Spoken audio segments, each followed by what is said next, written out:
Mnogi su od vas ovih blagdana puno vremena i živaca utrošili na kićenje kuće i okućnice, ali za vas imamo jednu novost. Sve vas je pregazilo vrijeme. Doba lampica i ukrasa odlazi u povijest, a u modu dolazi 4D mapping, revolucionarna tehnika pomoću koje vaša kuća može doista postati što god poželite. Više zna Ivana Tarnej. Stare lampice, plastični sobovi. Ti su ukrasi već danas stvar prošlosti. Dokazali su to ovih blagdana na obiteljskoj kući u zagrebačkim Dugavama domaći 3D dizajneri.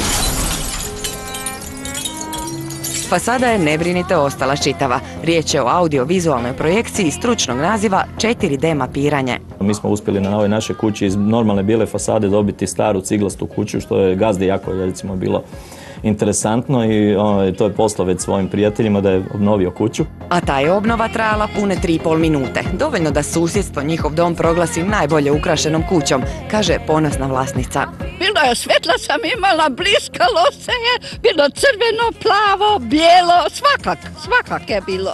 Odlično je bilo. Za ovaj odličan i skupi show trebalo je naporno raditi. Svaka je cigla naime morala pasti na svoje mjesto. Sve što se kreativno zamisli i kad se napravi neki scenario nekakvog eventa, to se može realizirati. Naravno, visi sve i o financijama jer je izrada tog 4D mappinga vrlo skupa i dugotrajna, jer sve se radi u 3D u full HD rezoluciji, tako da je rendering prilično dug. Ideju da mapiraju susjedovu kuću dao im je jedan modni dizajner. Revija Ralfa Laureena u Londonu bila im je, kažu, pravi poticaj.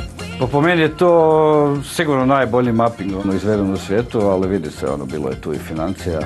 Financija koje su jedina prepreka da jednoga dana upravo mapping postane način ukrašavanja naših domova. Ako neko želi baš na svojoj kući to imat, to je onako još dosta nedostupno.